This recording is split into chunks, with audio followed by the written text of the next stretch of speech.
पूजा पर्वर season रे समस्ते बिना प्याज रसुण तरकारी घरे घरे बनै था। आगु को भी कार्तिक मास आसूची से आपण मान बहुत ही बढ़िया बढ़िया सिंपल रेसिपी आपण मान नहीं आसूची जोटा कि आपण मैंने ट्राए करेंगे। आज आम बनवा बिना प्याज रसुण फूलकोबी पनीर आलू तरकारी जहाँकि खाया बहुत ही स्वादी होता है। आपको जेकोसी खाईपारे।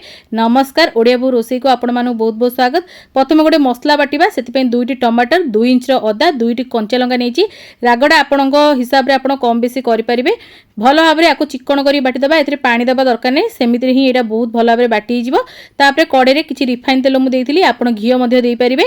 अल्प टिके हलदी देती आम पनीर को ये भाजवा हलदी देवा द्वारा तेल एत छिटकनी तेणुक ये हलदी टिके पकईने।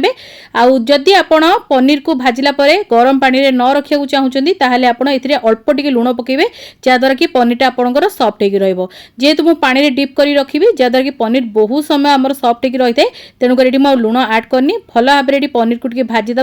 पनीर को बेसी भाजवा दरकार नहीं हल्का टिके दुई पट साइड टिके लाइट गोल्डन ब्राउन हो गले आपड़ काढ़ी ने। देखो ये भाजतु तापर मुझे गोटे जगह काढ़ी जो जगह काढ़ी से गरम पानी पकई अल्प टिके पिंच रु 2 पिंच लुण पकई जमीक पनीर आम फिका लगे आमती रखिले आपण पनीर बहुत ही सफ्ट रही जाइए। तेल में किसी फूलकोबी कि आलू देकी एका सांगे आम भाजीने जेहेतु क्वांटिटी मोर ये कम थी तेणुक मुझे एका बेले भाजुची। जदि आप बेसी क्वांटिटी बनाऊँगी ताले आपण गोटे गोटे करके भाजी पारिबे।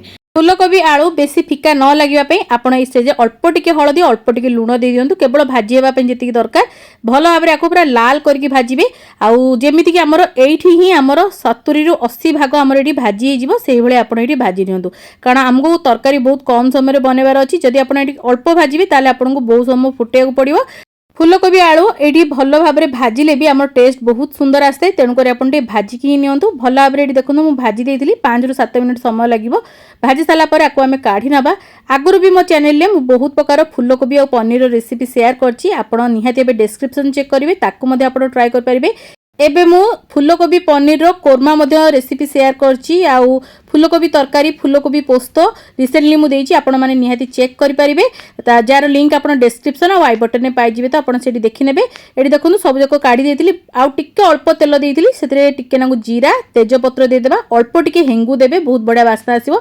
जेतो हमें पियाज रसुन पकोने बहुत बढ़िया वासना पे हमें एठी हेंगुडा यूज करबा। एठी टिके भाजी गला पर जीरा हमें जो मसला को बाटीथिली ताको हमें एठी ऐड करनबा। देखुनु बहुत ही सिंपल मसला रेडी रेडी हम कौन बाहर मसला आम यूज करवानी घर मसला ही आम तरकारी को बनवा देखिए बहुत ही स्वादिष्ट बन आपको रुटी परोटा भात पूरी सबुथ एंजॉय करेंगे। मसला को दे सारा पर अल्प टिके पानी देदेबा से ग्राइंडर जार को धोईकी आ भल भाव में ये मिक्स करवा। तापर हलदी गुंड काश्मीरी लंका गुंड जीरा गुंड धनिया गुंड स्वाद अनुसार लुण देकी भल भाव में मिक्स करनबा। मिक्स करके टिके घोड़ेकी रखिनबा आ भल भाव में सीझा को देबा टमाटर को जेमती कि पूरा तेल सेपरेट हो टमाटर आमर भल भाव में सीझीज। तो ये मुझे घोड़ेकी रखी नौ 2 रु 3 मिनिट ये आप मीडियम टू हाई फ्लेम रखिपारे। ये देखो भल भाव में आमर टिके टमाटर कषि आसला पानी अंश मरी आसला आ तेल टिके सेपरेट होची। तो यही स्टेज रे कौन करबा आम जो भाजिकी रखी फूलकोबी आलू को ताको आम ये ऐड करनबा। जदि आप नॉनवेज खाया पसंद करती नॉनवेज रे भी मुझे बहुत प्रकार रेसिपी फूलकोबी देकी शेयर करछि जार लिंक आप डिस्क्रिप्शन में पाइबे आपको ट्राए करेंगे। जेहेतु एबे ओषा 12 व्रतर सीजन समस्त बिना प्याज रसुण खाया भल पाउछन तेणुक मु बिना प्याज रसुण रेसिपी शेयर करी आपको जदि किसी देखिबार अच्छी नुआ वीडियो ताले कमेंट माध्यम निहाती जनइबे मु निश्चिंत आने को चेष्टा करी। तो ये देखो फूलकोबी आलू को देकी भल भाव में टमाटर सहित कषि देती आउ टिके मु घोड़े घोड़े कषि ता द्वारा बहुत भल भाव में आम टमाटर भी सीझी जाइला तेल देखो पूरा बढ़िया भाव में सेपरेट हो जाइए। देखो ये बढ़िया भाव में भाजी गलानी मसला एबे कौन करवा आम ए गरम पानी देदेबा। मु आज टिके भात यहाँ बनाऊँगी तेणुक मुझे अधिक झोल रखी। जदि आप रुटी परोटा पूरी बनाऊे ताले आप पूरा कम पानी दे पारे भल भाव में देकी पानी को ये मिक्स करनबा। तापर आम जो पनीर को पानी रे बुड़ेकी रखी थे गरम पानी रे ताको आम ये एका बेले देदेबा। पनीर को सब लास्ट रे ही देबे जदि प्रथम देदेबे कौन हम ना से टाण हो पनीरटा लास्ट को देले एते टाण हेनी पूरा सफ्ट रहिबो तेणुक लास्ट को ही ऐड करंतु। पनीर देकी आम भल भाव में तरकारी को मिक्स करवा। मिक्स करके 10 मिनिट लो फ्लेम रे फुटिया को देबा जहाँफल आमर आलू बढ़िया भाव में सीझीज फूलकोबी सीझीज झोल टिके गाढ़ा हो पनीर बहुत ही फ्लेवरफुल हो। तो ये मिक्स कर नहीं चलतु घोड़े 10 मिनिट या रखिनबा। तापर लास्ट को आउ 2-3 जिनस आप ऐड करेंगे बहुत ही बढ़िया टेस्ट आसो। ये देखो बढ़िया भाव में फुटी जाता लास्ट को केवल ये आप दिंतु टिके गरम मसला कसूरी मेथी आउ धनिया पत्र आउे आप चेक भी एमती करने जदि सीझी नथिबा आउ टिके सीझे पारिबे सब जिनस को देके एटी भल भाबरे मिक्स करबा तापर गरमा गरम आप रुटी परोटा भात जेकोसी रे सर्व कर पारिबे।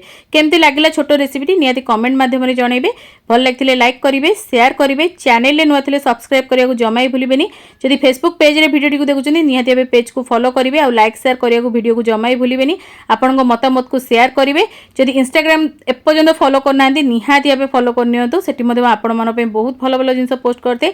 आ जदि किछि नुआ रेसिपी देखिया चाहछनी कमेंट माध्यम रे जणैबे मु निश्चिंत आने चेष्टा करी। तो आगु को ओडिया एमती बहुत सारा बढ़िया बढ़िया रेसिपी सब नहीं आसो। तो आज एतिकी जय श्री जगन्नाथ।